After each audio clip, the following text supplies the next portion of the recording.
नमस्कार आप सभी लोगों को हमारे इस पढ़ने और पढ़ाने की कक्षा में सेशन में आप सभी लोगों का स्वागत है।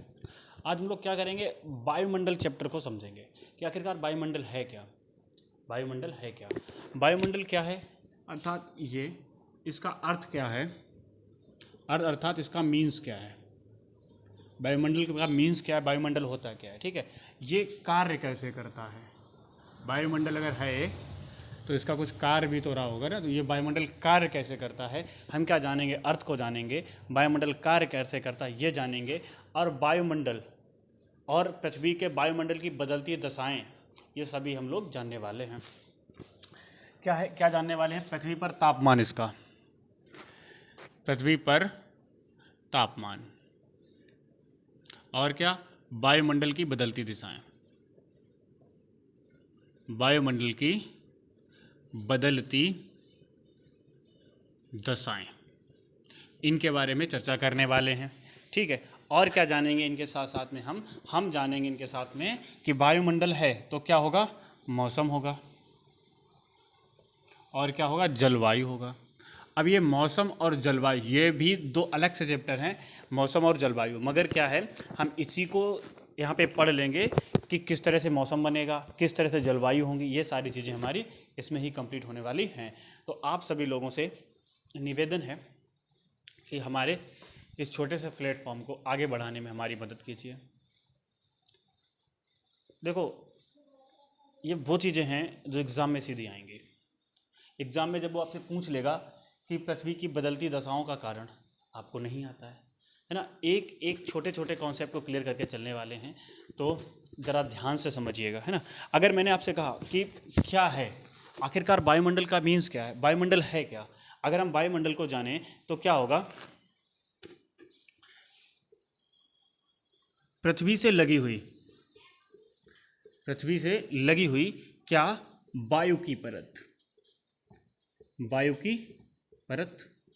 अब पृथ्वी से लगी हुई वायु की परत को हम क्या कहते हैं, वायुमंडल कहते हैं। क्या कहते हैं, क्या अर्थ है, पृथ्वी से लगी हुई वायु की परत को हम क्या कहते हैं, वायुमंडल।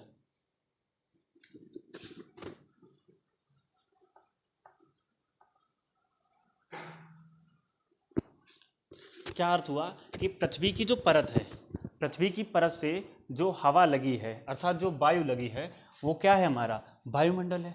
अब कैसे है, अब मान लो ये हमारी पृथ्वी है, ठीक है, गोल नहीं बनी, एडजस्ट कर लेना, है ना। ये क्या है, हमारी पृथ्वी है। अब इसी पृथ्वी को चारों तरफ से कौन घेर रखा है, वायु घेर रखी है ना। ये क्या है, ये वायु के पार्टिकल्स हैं, वायु के, ये हमारी क्या है, पृथ्वी है। ठीक, ये हमारी पृथ्वी हो गई, और ये हमारी क्या, पृथ्वी की सतह, क्या है, सतह, चारों तरफ से सतह है ना, ये हमारी पृथ्वी की सतह है। और क्या है, ये भूपर्पटी है ना, इसी को भूमंडल कहते हैं। और भूमंडल क्या है, पृथ्वी का ठोस भाग होता है जिस पे हम घर बनाते हैं, क्या और क्या करते हैं, जो भी काम करते हैं यही करते हैं ना। तो पृथ्वी की सतह से लगी हुई वायु जो कहाँ उठ रही है, ऊपर की ओर उठ रही है, आसमान की ओर, क्या कहलाता है, हमारा वायुमंडल कहलाता है। भैया इतनी बात क्लियर हुई, चलो अच्छी बात है। अच्छा, लेकिन और चीज़ क्या है कि ये जो क्या है, ये जो वायु है, ये जो पृथ्वी को घेरे हुए है, ये क्या किए हुए, वायु का अनावरण, क्या है, पृथ्वी पर क्या है हमारा, वायु का अनावरण। किसके कारण रहता है, ये जो चारों तरफ से अनावरण किए हुए हैं, वायु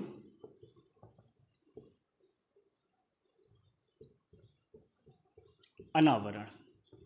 कोई बताएगा क्या, ये जो पृथ्वी के चारों तरफ जो वायु है ये बाहर क्यों नहीं चली जाती, चारों तरफ बिखर क्यों नहीं जाती, पृथ्वी की सतह से ही क्यों चिपकी हुई है, पृथ्वी की सतह से रगड़ के चलती है, क्या रीजन है, कुछ तो रीजन रहा होगा ना। तो ये जो अनावरण है वो किसके कारण है, वो गुरुत्वाकर्षण के कारण है, मतलब पृथ्वी का जो गुरुत्वाकर्षण है।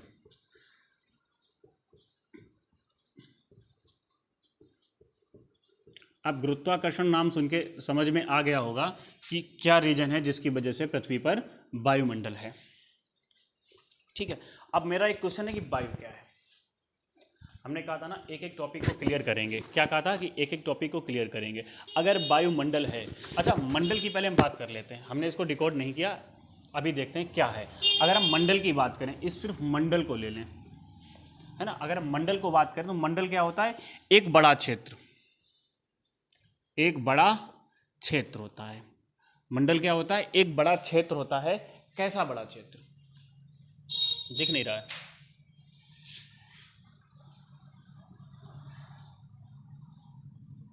अब ठीक है, एक बड़ा क्षेत्र। मंडल क्या है, एक बड़ा क्षेत्र है। कैसा बड़ा क्षेत्र है, स्थल मंडल हो सकता है, जल मंडल हो सकता है और वायुमंडल हो सकता है ना। ये कैसे हैं, ये अपने आप में एक बड़े क्षेत्र विस्तार में फैले हुए हैं, तो ये मंडल हो गए हमारे। जैसे हम किसी का कानपुर मंडल है, किसी का बरेली मंडल है ना, किसी का कुछ और मंडल होगा, एक बड़ा सा भूभाग है ना भैया, तो वो क्या हो जाता है, मंडल हो जाता है। अब बात क्या बची थी, वायु। वायु को डिकोड करना है, तो वायु क्या है, हम लोग क्या जानेंगे, वायु क्या है। कोई बताएगा वायु क्या है। वायु जो है वो क्या है, गैसों का मिश्रण है। गैसों का मिश्रण ही क्या है, हमारा वायु है। अब हमने क्या लिखा, हमने बताया कि गैसों का मिश्रण। अब कौन कौन सी गैसों का मिश्रण, उन गैसों का मिश्रण जो गैस हमारी कहाँ पाई जाती हैं भैया, हमारे वायुमंडल में पाई जाती हैं। विस्तृत क्षेत्र है ना, पृथ्वी की सतह से लेकर आसमान तक एक लंबा विस्तृत क्षेत्र रहा होगा। तो हमने पूछा वायु क्या है, बताया कि वायु जो है क्या है, गैसों का मिश्रण है। अगर ये गैसों का मिश्रण है तो इसमें तरह तरह की गैसें भी पाई जाएंगी।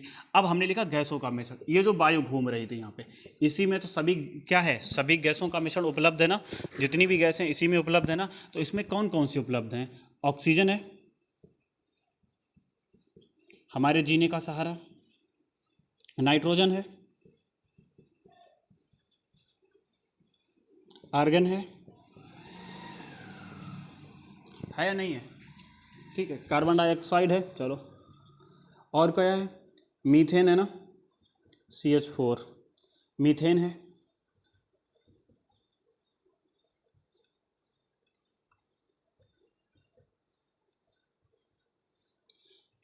वह अन्य गैसें भी हैं, ठीक है, तो वह अन्य गैसें भी हैं। तो इन्हीं गैसों का मिश्रण क्या होता है, वायु कहलाता है ना। तो ये क्या हो गई, वायु हो गई।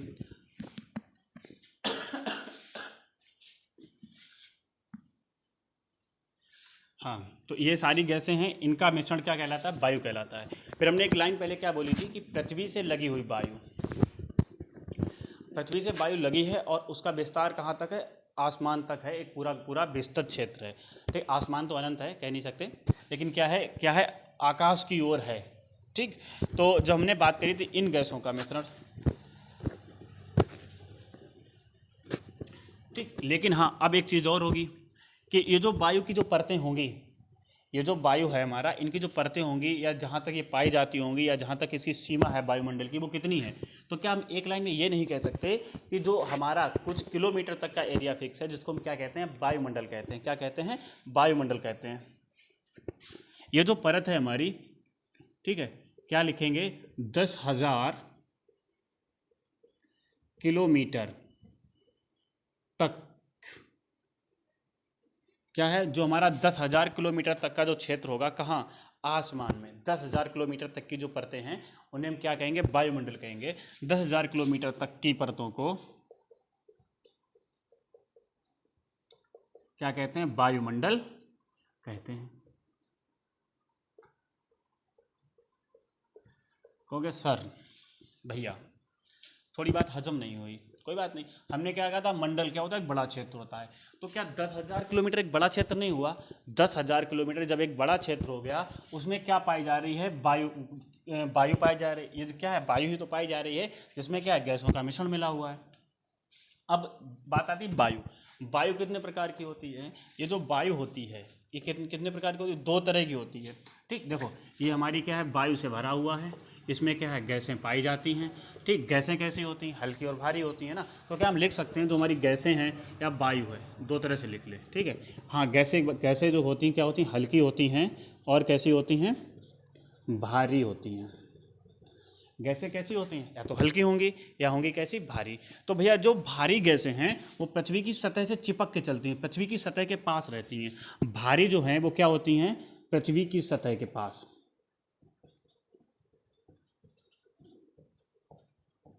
पृथ्वी की सतह के पास रहती हैं, और ये जो जो हल्की होती हैं क्या होती हैं, पृथ्वी की सतह से ऊपर, पृथ्वी की सतह से क्या होती हैं, ऊपर उठ जाती हैं।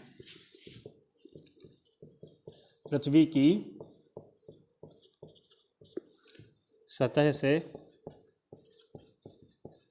ऊपर उठी, चलो ऊपर ही तक मान लो, पृथ्वी की सतह से ऊपर, चलो एरो बना दे रहे, ठीक है, क्या है, पृथ्वी की सतह से ऊपर हल्की, अच्छा जो बताओ, जो हल्का होता है वो ऊपर उठ जाता है, गैसों के बारे में बात कर रहा हूँ, ठीक है, पृथ्वी की सतह से कैसी होती हैं, ऊपर होती हैं, ठीक। तो ये तो हमारी क्या बात रही कि हमने क्या जाना कि ये पृथ्वी का, सॉरी, हमने क्या जाना, वायुमंडल क्या है, वायुमंडल का अर्थ क्या है, पृथ्वी जो है वो चारों तरफ से वायु की परतों से घिरी है, तो उन्हीं परतों को क्या कहते हैं, वायुमंडल कहते हैं। इतनी बात क्लियर हुई। जब हमारी ये समझ में आ गया कि इसे वायुमंडल कहते हैं, क्या कहते हैं, वायुमंडल कहते हैं, तो हमने ना ये आखिरकार इन गैसों का, इस वायु का अनावरण क्यों है, पृथ्वी के चारों तरफ ही क्यों है, तो क्यों है, क्योंकि पृथ्वी के गुरुत्वाकर्षण बल के कारण ऐसा होता है। फिर आता है वायु। वायु क्या थी हमारी, वायु जो है गैसों का मिश्रण है, इसमें oxygen, methane, carbon dioxide, nitrogen व अन्य गैसें भी पाई जाती हैं। फिर ये गैसें हल्की भी होती हैं और भारी भी होती हैं। जो हल्की गैसें होंगी वो पृथ्वी की सतह से मिलकर चलेंगी या पृथ्वी की सतह के पास रहेंगी। जैसे जैसे हल्की होती जाएंगी गैसें कैसी होती जाएंगी, हल्की होती जाएंगी और ऊपर उठती जाएंगी। तो क्या हम कह सकते हैं पृथ्वी का जो वायुमंडल है वो सतह से तो अधिक घनत्व वाला होता है, लेकिन जैसे जैसे सघन माध्यम, मतलब अधिक घनत्व होता है, सघनता पाई जाती है, लेकिन जैसे जैसे हम पृथ्वी के वायुमंडल में ऊपर की ओर चलते हैं तो इन्हीं गैसों में क्या होता है, सघनता की कमी आ जाती है। कह सकते हैं ना, हाँ कह सकते हैं। तो इसी वजह से क्या होता है, जब गैसों की सघनता में कमी आती है तो ऑक्सीजन कैसी है, भारी गैस है ना, ऑक्सीजन क्या है, भारी गैस है। क्यों, क्योंकि जो इसका एटॉमिक मास है ऑक्सीजन का जो परमाणु वो है, एटॉमिक मास जो है वो कितना है भैया, 32 है, ठीक है। और हमने किसकी बात कर रहे थे, जल की, जल वाष्प की, जल वाष्प भी तो पाई जाती होगी ना उस पर, ठीक है। हाँ, तो एक चीज़ और क्या आती है इसमें कि जब हम 10,000 किलोमीटर ऊपर चले जाएंगे वायु की परतों में, तो क्या हो जाता है, जो हमारी ऑक्सीजन होती है, ठीक है, जो ऑक्सीजन होती है उसका मिलना थोड़ा असंभव सा हो जाता है। ऐसा नहीं कि मिलेगी नहीं, मिलेगी, लेकिन इतनी मात्रा में मिलेगी कि उससे हमारा कुछ हो नहीं सकता है, ठीक है। तो क्या होता है, मिलना असंभव सा हो जाता है। तो हम क्या कहते हैं, पृथ्वी की सतह से 10,000 किलोमीटर तक ही क्या होता है, वायुमंडल होता है, ये हम आराम से कह सकते हैं ना। तो और हमने क्या H2O की बात करी, चलो वो भी बता दे रहे हैं। H2O का जो एटॉमिक मास 18, ठीक। तो जो जलवाष्प होती है, H2O क्या जलवाष्प है ना, अगर जो जलवाष्प हमारी है,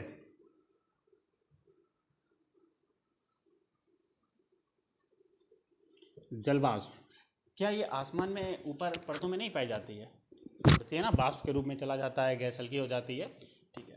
तो अभी तक हमने इतना ही सीखा कि कितने कितने किलोमीटर तक पृथ्वी में वायुमंडल पाया जाता है, कितनी चीज़ों में क्या क्या चीज़ें होती हैं।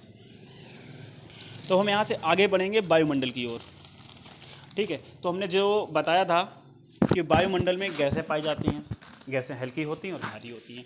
तो हमारे वायुमंडल में कौन सी गैस कितनी मात्रा में पाई जाती है, गैसों की मात्रा भी तो जाननी चाहिए कि हमारे वायुमंडल में गैसों की मतलब कौन से गैस की कितनी मात्रा है, कितने परसेंटेज में ये सब उपलब्ध हैं, है ना। तो हम क्या कह सकते हैं, वायुमंडल में गैसें कह सकते हैं ना, हम कह सकते हैं वायुमंडल में गैसें। तो ये हो गया वायुमंडल में गैसें, वायुमंडल में गैसें अलग से नहीं बना रहा हूँ, इसी में बता रहा हूँ। वायुमंडल में जो गैसें हैं वो कैसे हैं, क्षमा चाहूँगा। जो ऑक्सीजन लिखा है ना सबसे ऊपर, चलो मिलना तो नाइट्रोजन चाहिए था। नाइट्रोजन कितनी होती है, 78% जो नाइट्रोजन है हमारे वायुमंडल में पाई जाती है। और जो ऑक्सीजन है वो कितनी है, 20.9%, या इसे हम लिख देते हैं 21%, ठीक है। फिर आर्गन कितनी पाई जाती है, 0.93, कितनी होती है, 0.93% आर्गन पाई जाती है, ठीक। CO2 कितनी पाई जाती है, कार्बन डाइऑक्साइड कितनी है, 0.03% कार्बन डाइऑक्साइड पाई जाती है, ठीक है।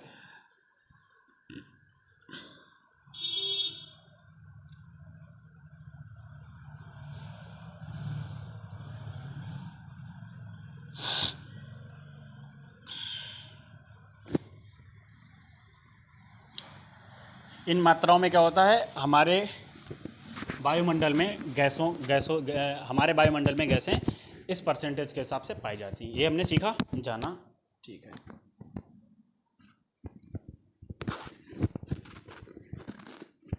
ठीक है भैया, तो हमने क्या समझा, वायुमंडल की छोटी सी जानकारी है ये, बिल्कुल। अभी इसमें और हम लोग जानेंगे। हमने क्या जाना कि अनावरण होता है, रीजन क्या होता है अनावरण का, ये भी समझा। हमने अभी ये कहा था कि जैसे जैसे वायुमंडल में हम कहाँ जाएंगे, ऊपर की ओर जाएंगे, तो क्या होगा, गैसों की मात्रा जो होती है वो कैसी हो जाएगी, कम हो जाएगी। और गैसों द्वारा जो उत्पन्न होने वाला प्रभाव है, मतलब जब हम वायुमंडल में ऊपर की ओर जाएंगे, हटा दें,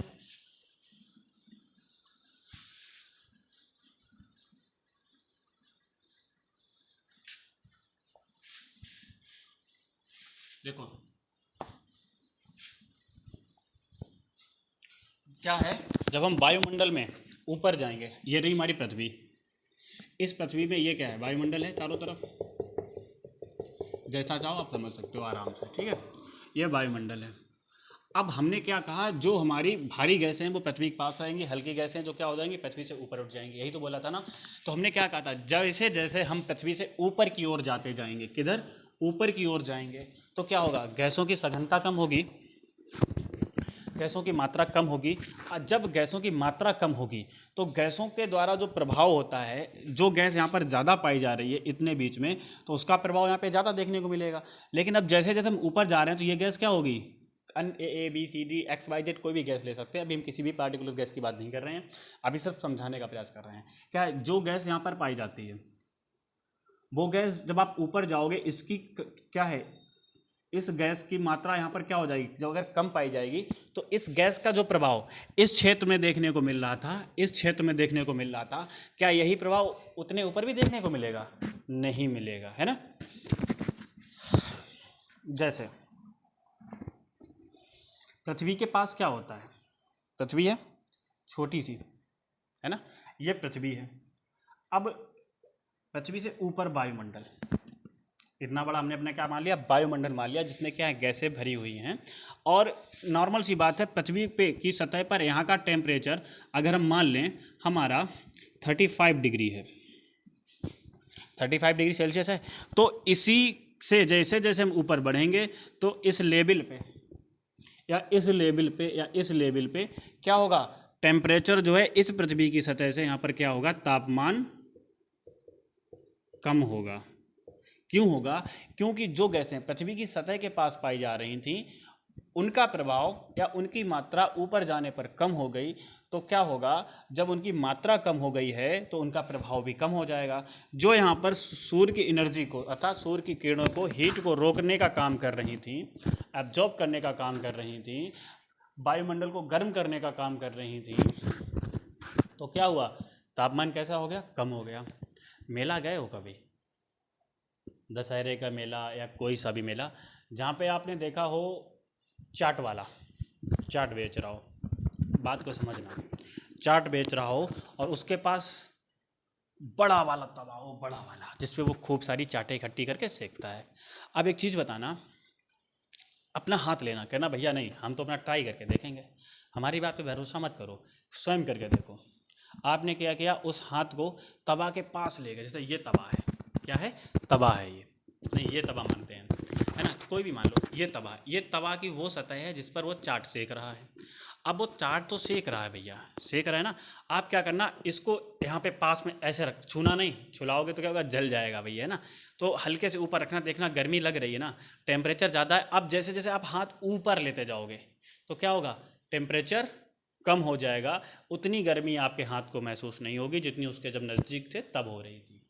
तो सेम कॉन्सेप्ट है, जैसे जैसे हम पृथ्वी से ऊपर की ओर जाते जाएंगे गैसों की मात्रा कम होगी और गैसों के द्वारा जो प्रभाव हो रहा था वो भी कैसा हो जाएगा, कम हो जाएगा। ठीक, कॉन्सेप्ट क्लियर। ठीक, कहोगे नहीं सर हम नहीं मान रहे, कुछ और बताओ, ये तवा वाला एग्जाम्पल हम नहीं मान रहे, हमें पृथ्वी पे समझाओ कैसे हो सकता है। कोई दिक्कत नहीं, मानते हैं भैया।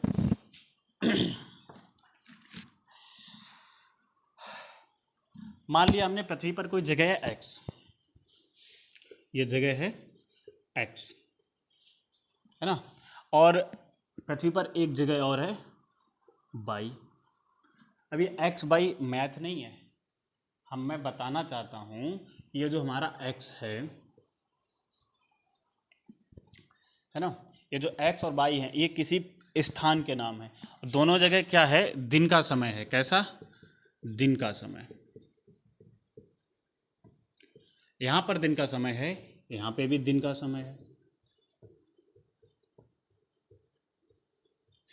है भैया, दिन का समय है। ठीक है, आपने कहा दोनों जगह दिन का समय है। और क्या बज रहा है, इन्होंने कहा यहाँ पर दोपहर का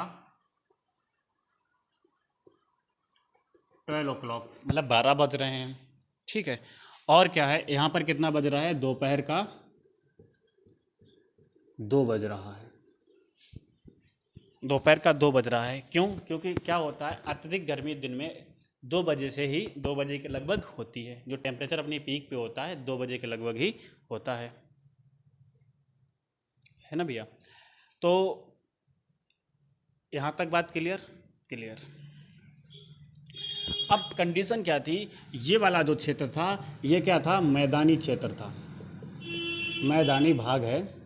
और ये वाला कैसा भाग है, पर्वतीय भाग है, पर्वतीय भाग है। देखो वायुमंडल ही है, सरफेस है लेकिन कैसा है, वायुमंडल है। ठीक है, अभी बताता हूँ कैसे क्लियर होगा। पर्वतीय भाग है, यहाँ पर टेम्परेचर कितना है, यहाँ पर टेम्परेचर हमने मान लिया 40 डिग्री के आसपास है। 40 हो सकता है, 42 हो सकता है, 45 हो सकता है, 50 हो सकता है, 35 हो सकता है, 30 हो सकता है, जो भी है वो टेम्परेचर जो है, जो तापमान है वो यहाँ पे होगा हमारा। फिर क्या है, जो हमारा पर्वतीय क्षेत्र था वहाँ पर कैसा होगा तापमान, आप अभी एकदम भरभराती हुई गर्मी में, चिलचिलाती हुई गर्मी में एकदम से बहुरा जाए आदमी, ऐसी गर्मी पड़े रही है गर्मियों में ना। तो इस गर्मी में आप क्या करोगे, चलो भैया मंसूरी चल रहे हैं, नैनीताल चल रहे हैं, घूमने चल रहे हैं, इंसान जाएगा। क्यों जाएगा? क्योंकि यहाँ पे गर्मी ज़्यादा है, वहाँ पे गर्मी कैसे हो जाएगी, कम हो जाएगी। क्यों हो जाएगी? कभी सोचा है? अरे सर वहाँ पे तो बर्फ़ जमी रहती है, हवाएं हैं, पहाड़ हैं। तो भैया पहाड़ हैं मान ली, बर्फ़ जमी है मान लिया, बर्फ़ जमी क्यों है? नैनीताल में तो बर्फ़ नहीं जमी है। कहोगे नहीं सर और ऊपर जाएंगे बर्फ़ जमी मिले, एकदम ठंडक वाला माहौल लेंगे, इस गर्मी वाले माहौल से कोई मतलब नहीं। ठीक है भैया, मानते हैं आप ले लोगे, लेकिन उसके पीछे का लॉजिक क्या है वो समझो। उसके पीछे का लॉजिक ये है भैया, जो पर्वतीय भाग, जो हमारा मैदानी भाग होता है वो पर्वत की तुलना में नीचे होता है। पर्वत जो होता है उस तुलना, मतलब मैदानी भाग की तुलना में ऊपर होता है। तो मैदानी भाग कोई छोटा सा तो क्षेत्र है नहीं, एक विस्तृत क्षेत्र है ना, विस्तृत क्षेत्र है। तो हमने यही बताया था, जब कोई विस्तृत क्षेत्र होगा तो उसका प्रभाव अलग होगा। तो मैदानी भाग जो है कैसा है, विस्तृत क्षेत्र है। तो हमने क्या लिखा, यहाँ पर जो तापमान होगा कैसा होगा, कम होगा। किसकी तुलना में? मैदानी भाग की तुलना में।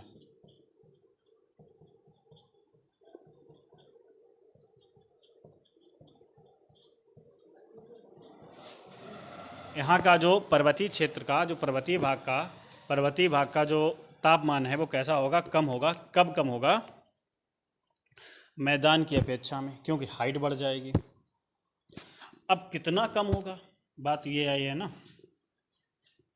देखो जैसे जैसे यहाँ पे है ना, जैसे जैसे आप वायुमंडल में या पृथ्वी की सतह से ऊपर की ओर उठेंगे, चाहे वो कोई सी भी जगह हो, आप अगर किसी भी लेवल से ऊपर बढ़ते हो तो धीरे धीरे क्या होगा, तापमान जो है कम होना चालू हो जाएगा। तो जैसे जैसे आप बढ़ते हो ऊपर की ओर तो क्या होता है, 6.5 डिग्री सेल्सियस है ना, पर किलोमीटर की हाइट पर टेम्परेचर क्या हो जाता है, तापमान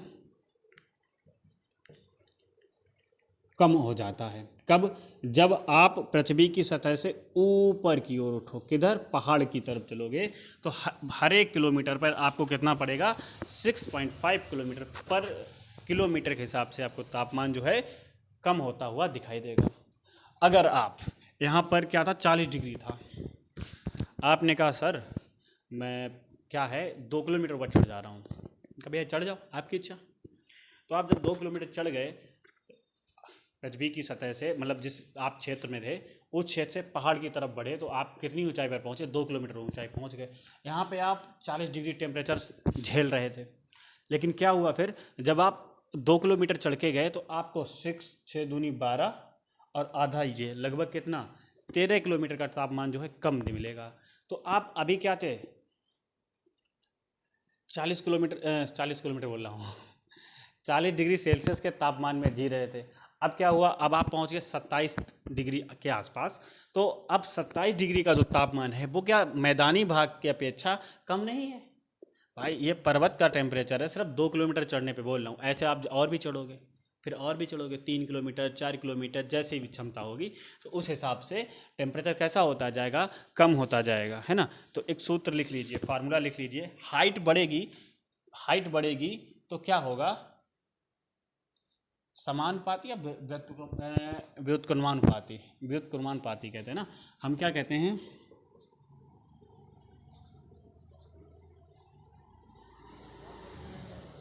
हाइट टेम्परेचर। जैसे जैसे क्या होता है, हाइट बढ़ती है वैसे वैसे टेम्परेचर क्या हो जाएगा, कम हो जाएगा। ठीक भैया।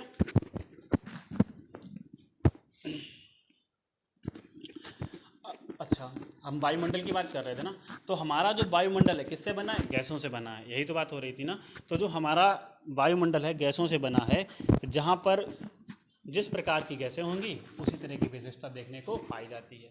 तो अभी हमने ये क्या समझा, तापमान में अंतर समझा, मात्रा के हिसाब से ऊपर ऊपर जाएंगे मात्रा घटेगी बढ़ेगी, है ना।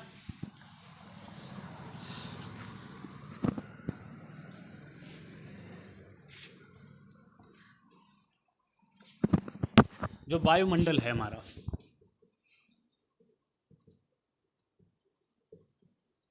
किसका बना है, गैसों का बना हुआ है। किसका बना है, गैसों का बना है। तो गैसों का बना है, तो जहाँ पर जिस प्रकार की गैस होगी उसी प्रकार का गैस के हिसाब से प्रभाव देखने को मिलता है। अच्छा, घर में बड़े बूढ़े लोग होते थे पहले, अभी भी होते हैं, ऐसा नहीं है। तो वो कैसे बता देते थे, कभी सोचा है कि भैया गर्मी बहुत है, पानी बरसने वाला है, पानी बरसेगा, ऐसा प्रतीत हो रहा है। क्यों प्रतीत हो जाता था उन्हें? कहोगे भैया उन्होंने वायुमंडल पढ़ा हुआ है। बिल्कुल पढ़ा हुआ होगा, उनका अनुमान उनका अंदाजे वायुमंडल के हिसाब से ही होते हैं। हमने क्या कहा, वायुमंडल जो है गैसों का बना है, और जहाँ पर जैसी होगी तो क्या होगा, जैसी गैस होगी जैसी गैस वैसा ही प्रभाव हमें देखने को मिलेगा वायुमंडल में।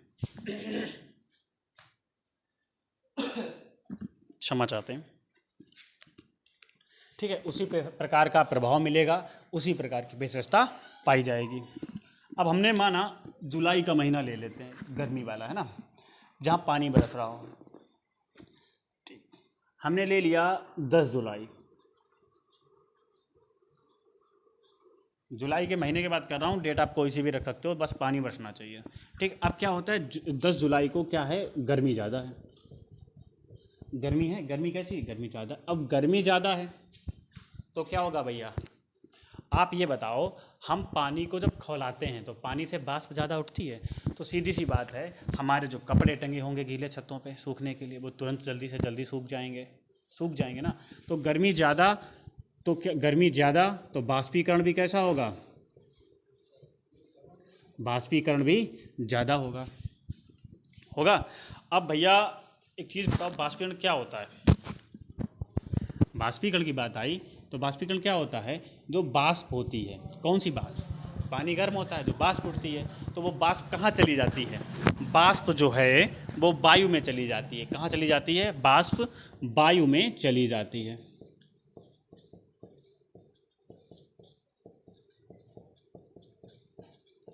देखो हवा इंतजार करती है गर्मियों में, ठीक है, पानी बरसा, जगह जगह पानी भरा हुआ है, जगह जगह, थोड़ा सा एक छोटे से गड्ढे में, बड़े से गड्ढे में, तालाबों में, ठीक है। अब क्या है, धूप निकली, धूप ने क्या किया, हीट हीट हीट हीट का काम चालू किया। अब हीट ने क्या किया, पानी को गर्म कर लिया। अब जब पानी गर्म हुआ तो क्या उसमें से वाष्प नहीं उठेगी, उठेगी ना। अब जब वो वाष्प उठेगी तो वो वाष्प कहाँ जाती है, हवा में चली जाती है। हमने अपने कपड़े धोए, हवा तलाश में है कि आप कपड़े धोइए और डालिए, मैं तुरंत सुखाऊंगी, क्योंकि हवा प्यासी है, उसे जहाँ पे भी पानी मिलेगा वो पी जाएगी, पी जाएगी, पी जाएगी। और जब वो ज़्यादा पी जाएगी फिर तो आगे की कहानी है, जब आप ज़्यादा खा ले तो क्या होता है। ठीक है भैया। क्या करेगी, बाष्पीकरण करेगी, और बाष्पीकरण कैसा करेगी, ज़्यादा करेगी। और जब बाष्पीकरण होगा तो जो वाष्प है हमारी कहाँ चली जाती है, वायु में चली जाती है। कहाँ चली जाती है, वाष्प वायु में चली जाती है। और वायु को कैसा कर देती है, वायु में क्या हो जाती है, वायु में आ जाती है नमी। अब जब वायु में नमी आ गई वायु में नमी आ गई तो नमी आने के कारण क्या होता है, चिपचिपापन महसूस होता है।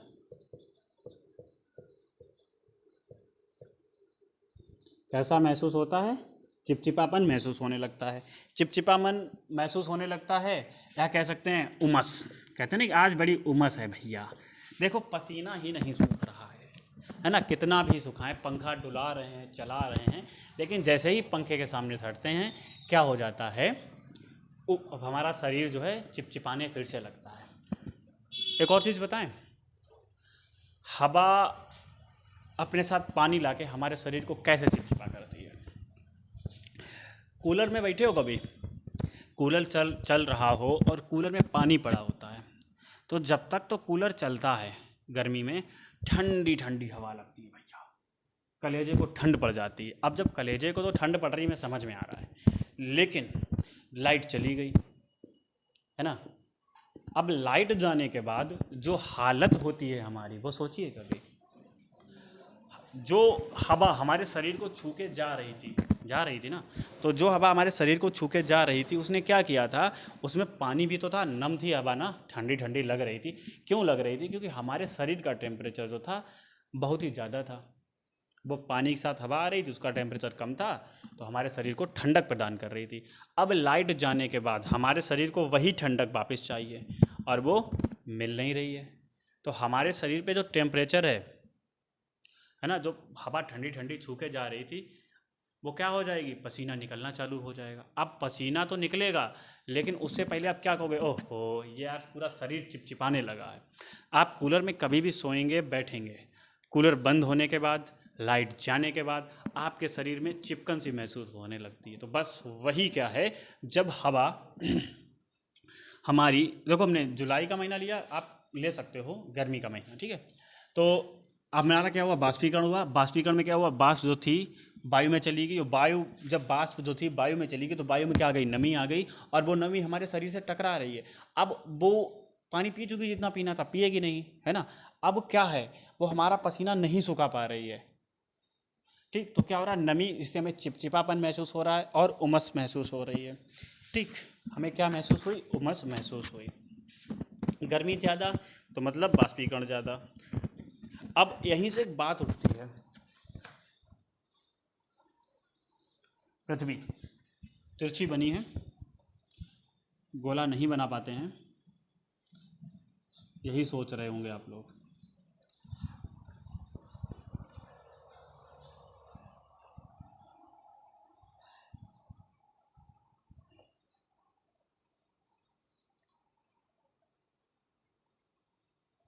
ऐसा ही बनाएंगे भैया, हमारी तो ऐसी ही पृथ्वी है ना, ऐसी पृथ्वी से काम चलाओ। तो हमने क्या देखा, पृथ्वी पे एक लाइन है जो पृथ्वी को दो भागों में डिवाइड करती है, क्या कहते हैं, 0 डिग्री, क्या कहते हैं, भूमध्य रेखा, क्या कहते हैं, भूमध्य रेखा। तो इसके क्षेत्रों में, आसपास के क्षेत्रों में क्या पाया जाता है, वर्ष भर गर्मी अधिक रहती है, 0 मतलब कुछ क्षेत्र होता है, ठीक है, क्लियर करेंगे। तो जो हमारा तापमान था कहाँ पे, 0 डिग्री पे जो तापमान था वो पूरे वर्ष कैसा है, अत्यधिक है। क्यों अत्यधिक है, क्योंकि सूर्य की जो किरणें हैं अत्यधिक कहाँ पड़ती हैं? सबसे ज़्यादा गर्मी किसको मिलती है? इक्वेटर को मिलती है ना, 0 डिग्री को सबसे ज़्यादा गर्मी मिलती है। अब भैया जिससे सबसे ज़्यादा गर्मी मिलेगी वो कैसा होगा? अपने आप में अधिक हीट प्राप्त करेगा, और जब अधिक हीट प्राप्त करेगा तो क्या होगा?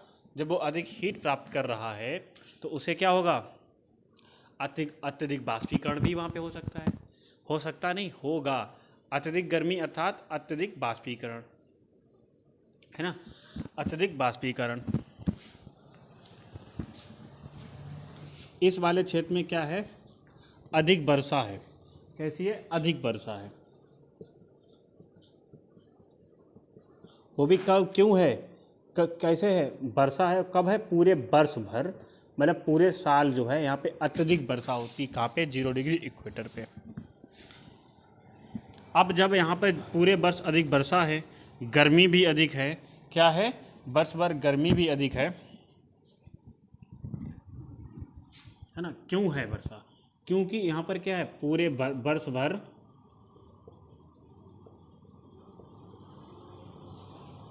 गर्मी अधिक। अब जब गर्मी अधिक है पूरे वर्ष तो क्या होगा भैया? उमस भी होगी पूरे वर्ष। कैसा लगता होगा? चिपचिपापन लगता होगा, क्योंकि गर्मी ज़्यादा तो वायु में बाष्पीकरण, और बाष्पीकरण अर्थात क्या हुआ? बाष्प कहाँ जाएगी? वायु में जाएगी, और जब बाष्प वायु में जाएगी तो क्या करेगी? नमी बनेगी, और नमी जाएगी तो क्या होगा? चिपचिपापन लगेगा, उमस बढ़ेगी। ऐसा होगा ना? ऐसा होना क्या होता है? स्वाभाविक है, नॉर्मल सी चीज़ है ना? क्या कंडीशन बनी थी?